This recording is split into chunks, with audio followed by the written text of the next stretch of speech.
Iran ने जैसे ही Khorramshahr 4 missile की तैनाती का संकेत दिया, मानो वॉशिंगटन में रणनीतिक अलार्म बज उठा हो। जी हाँ, खुर्रमशहर 4 ऐसी बैलिस्टिक मिसाइल मानी जाती है जिसकी खबर से क्षेत्रीय समीकरण जो है वो पूरी तरीके से बदल जाते हैं। लंबी दूरी और भारी पेलोड क्षमता के कारण इसे ईरान की सबसे शक्तिशाली मिसाइलों में गिना जाता है। जैसे ही इसकी सक्रिय तैनाती की रिपोर्ट सामने आती है, अमेरिका ने मिडिल ईस्ट में अपनी सैन्य तैयारियों को तेज कर दिया है। संदेश साफ था, अगर मिसाइलें आगे बढ़ेंगी तो जवाबी ढांचा भी तैयार रहेगा। अमेरिकी राष्ट्रपति डोनाल्ड ट्रंप के आदेश पर दुनिया का सबसे बड़ा aircraft carrier USS Gerald R Ford को क्षेत्र की ओर रवाना कर दिया गया है। इसको लेकर डोनाल्ड ट्रंप ने कुछ दिन पहले ही संकेत दिए थे। जहां पहले से मौजूद यूएसएस अब्राहम लिंकन के साथ मिलकर यह दोहरा कैरियर स्ट्राइक ग्रुप बना रहा है। इन कैरियर पर तैनात F-35C lightning second stealth fighter jets और FA-18 सुपर हॉर्नेट विमान 2000 पाउंड क्लास के पेनिट्रेटर बमों से लैस हैं। साथ में EA-18G Growler electronic warfare jet दुश्मन के रडार और एयर डिफेंस सिस्टम को जैम करने की क्षमता भी रखते हैं। गाइडेड मिसाइल डिस्ट्रॉयर और क्रूजर जहाजों के साथ यह पूरा स्ट्राइक पैकेज समुद्र से 24 घंटे की निरंतर ऑपरेशन क्षमता देता है। अमेरिकी अधिकारियों के मुताबिक यह तैनाती डिटरेंस यानी रोकथाम की रणनीति का हिस्सा है, ताकि किसी भी संभावित खतरे से पहले ही इसे संतुलित किया जा सके। आपको बता दें, ईरान और अमेरिका एक दूसरे के सामने खड़े हैं और किसी भी वक्त युद्ध भड़क सकता है। फिलहाल दोनों तरफ से शांति की अपील की जा रही है, लेकिन अमेरिका की तरफ से जिस तरीके से उकसावे वाली कार्रवाई जो ईरान आरोप लगा रहा है, अगर वो जारी रही तो फिर युद्ध की आग कभी भी लपटें पकड़ सकती है। अब आखिरी में देखिए, आखिर खुर्रमशहर 4 की ताकत क्या है, जिसके बाद अमेरिका को अपनी सुरक्षा तैनाती को बढ़ाना पड़ा है। रक्षा विश्लेषकों के मुताबिक इसकी रेंज करीब 2000 किलोमीटर तक बताई जाती है और यह भारी पेलोड ले जाने में सक्षम है। कहा जाता है इसका वॉरहेड डिजाइन ऐसा है जो लंबी दूरी तय करने के बाद भी उच्च विनाशक क्षमता बनाए रखता है। इसकी सटीकता और संभावित मल्टीपल वॉरहेड क्षमता इसे रणनीतिक रूप से अहम बनाती है। यही वजह है कि इसकी तैनाती की खबर भर से अमेरिका ने अपनी समुद्री और हवाई ताकत को सेफ जोन मोड में सक्रिय कर लिया है। अब नजर इस पर है कि यह शक्ति प्रदर्शन केवल दबाव की रणनीति होगी या फिर क्षेत्र में टकराव की नई लकीर को खींच डालेगी। फिलहाल आपको बता दें कि राष्ट्रपति ट्रंप की तरफ से अब खामेनेई को मिलने के लिए भी ऑफर किया गया है। विदेश मंत्री मार्को रूबियो की तरफ से यह बयान सामने आया, जिसमें उन्होंने साफ तौर पर कहा है कि अगर खामेनेई चाहें तो वो राष्ट्रपति ट्रंप से मिल सकते हैं। उन्होंने ये भी कहा कि राष्ट्रपति ट्रंप एक ऐसे राष्ट्रपति हैं जिनके कार्यकाल में मैं काम कर रहा हूं और वो किसी से भी मिलने के लिए हाजिर रहते हैं, बशर्ते शर्त ये हो कि शांति के लिए कोई कदम उठाया जा रहा हो। यानी कहीं न कहीं अमेरिका अब नरम भी पड़ता हुआ दिखाई दे रहा है। सवाल ये है, क्या अमेरिका के इस कथन के बाद अब ईरान की तरफ से कोई प्रतिक्रिया देखने को मिलेगी या फिर नहीं?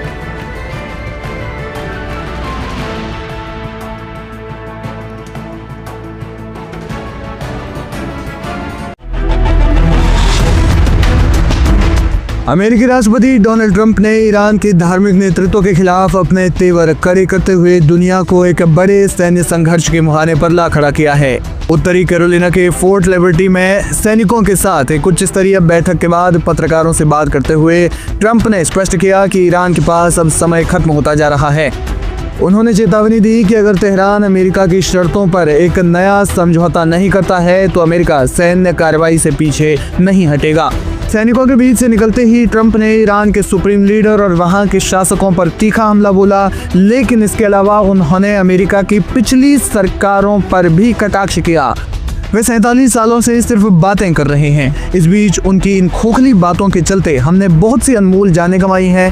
हमारे बहादुर सैनिकों के पैर उड़ गए हैं, हाथ उड़ गए हैं, चेहरे उड़ गए हैं। हम बहुत लंबे समय से इस निरर्थक संघर्ष का हिस्सा बने हुए हैं, लेकिन अब और नहीं। राष्ट्रपति ट्रंप ने पिछली अमेरिकी सरकारों पर भी कटाक्ष किया और कहा कि उनकी कमजोरी के कारण ईरान ने पूरे मिडिल ईस्ट में अस्थिरता फैलाई है। यानी डोनाल्ड ट्रंप मानते हैं कि ईरान का इस्लामी शासन इतना मजबूत है कि अमेरिका की लाख कोशिशों के बावजूद वे उसे हिला नहीं पाए। ट्रंप का बयान बताता है कि ईरान वास्तव में कमजोर नहीं बल्कि इतना ताकतवर मुल्क है कि अमेरिका जैसी सुपर पावर भी उसका कुछ नहीं उखाड़ पाई। लेकिन केवल जुबानी जंग ही नहीं बल्कि जमीन पर भी युद्ध की तैयारी दिखने लगी है।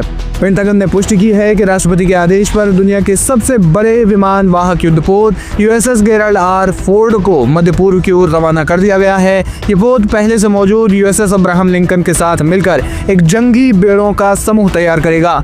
रक्षा विशेषज्ञों का मानना है कि तैनाती ईरान के परमाणु केंद्रों और सैन्य ठिकानों पर संभावित सटीक हमलों की तैयारी है। ट्रंप ने इसे शक्ति के माध्यम से शांति की नीति बताया, लेकिन साथ ही जोड़ा कि यदि कूटनीति विफल रही तो फेज 2 अत्यंत दर्दनाक होगा। अमेरिका की मुख्य चिंता ईरान का बढ़ता यूरेनियम संवर्धन है। ट्रंप प्रशासन का कहना है कि ईरान परमाणु बम बनाने के बेहद करीब है और उसे रोकने के लिए अंतिम प्रहार ही एकमात्र रास्ता बचा है।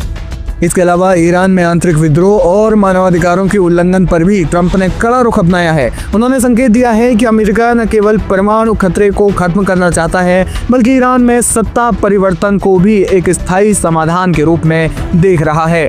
दूसरी ओर ईरान ने भी पीछे हटने के संकेत नहीं दिए हैं। तेहरान ने चेतावनी दी है कि अमेरिकी सेना की किसी भी मूर्खतापूर्ण हरकत का जवाब इस इलाके में मौजूद सभी अमेरिकी अड्डों और इसराइल पर मिसाइल हमलों से दिया जाएगा। अब पूरी दुनिया की नजरें ईरान के अगले कदम पर टिकी हैं।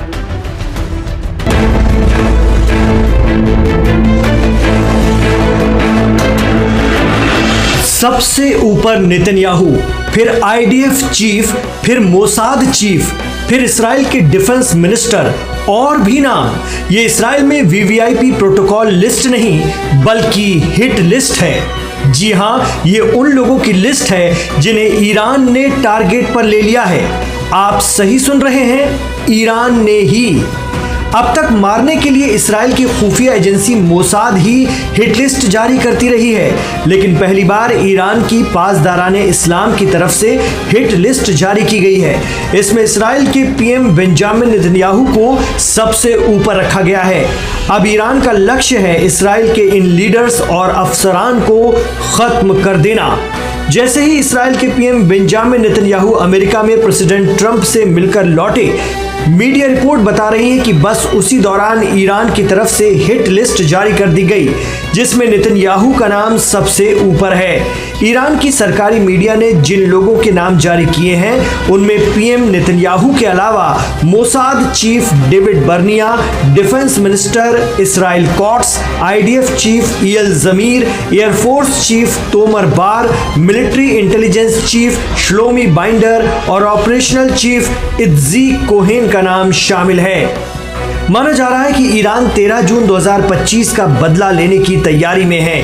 ये वो दिन था जब इसराइल ने ईरान के खिलाफ ऑपरेशन राइजिंग लॉयन की शुरुआत की थी। इस ऑपरेशन में इसराइल ने ईरान की एलीट फोर्स IRGC के टॉप कमांडरों और साइंटिस्टों को एक साथ टारगेट किलिंग के जरिए मार डाला था।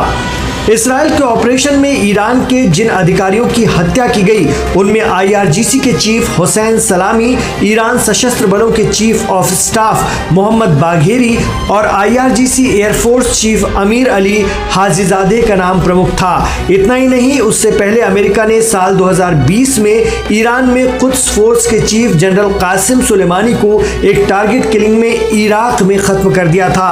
और तो और लेबनान में ईरान समर्थक संगठन हिजबुल्लाह के चीफ सैयद हसन नसरुल्लाह को टारगेट किलिंग में राजधानी बेरूत में मारा गया था।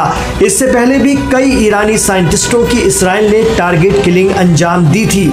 ऐसे में कहा जा रहा है कि अब ईरान ने भी बदला लेने का मन बना लिया है और PM बेंजामिन नेतन्याहू को निशाने पर ले लिया है। साथ ही पूरी लिस्ट भी जारी कर दी गई है। कहा जा रहा है कि ईरान में IRGC यानी पासदाराने इस्लाम की खुफिया विंग इस काम में माहिर मानी जाती है। इससे पहले भी कई बार ईरान समर्थित हूती और हिजबुल्लाह के रॉकेट PM नेतन्याहू के घर तक पहुंच चुके हैं।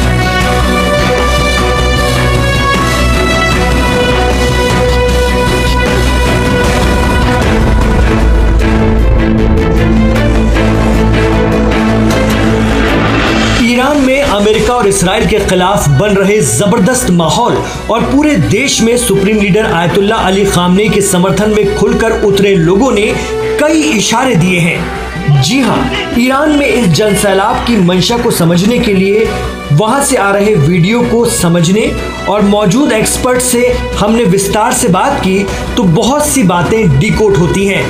ईरान के लोगों का जज्बा बता रहा है कि उन्हें ये पता है या इस बात का एहसास है कि एक जंग तो होने वाली है।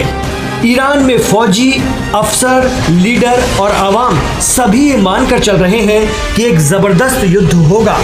आज हो, कल हो या कुछ वक्त बाद, लेकिन ईरान पर हमला होगा। जनता का मिजाज भी बता रहा है कि वो ये एक्सेप्ट कर चुके हैं और इसके लिए हर स्तर पर तैयारी भी दिख रही है। एक्सपर्ट कहते हैं कि पिछले बार यानी जून 2025 में ईरान पर जब इसराइल का सरप्राइज अटैक हुआ था तो वो ईरान के लोगों के लिए भी एक बड़ा झटका था। उन्होंने उस वक्त सोचा भी नहीं था कि ऐसा हो जाएगा।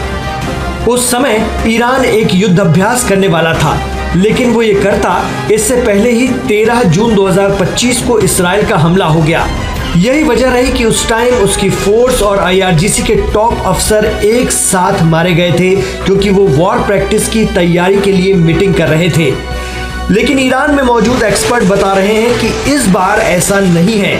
सभी लोग हर स्तर पर तैयारी कर रहे हैं कि जंग होगी तो उसे कैसे लड़ना है।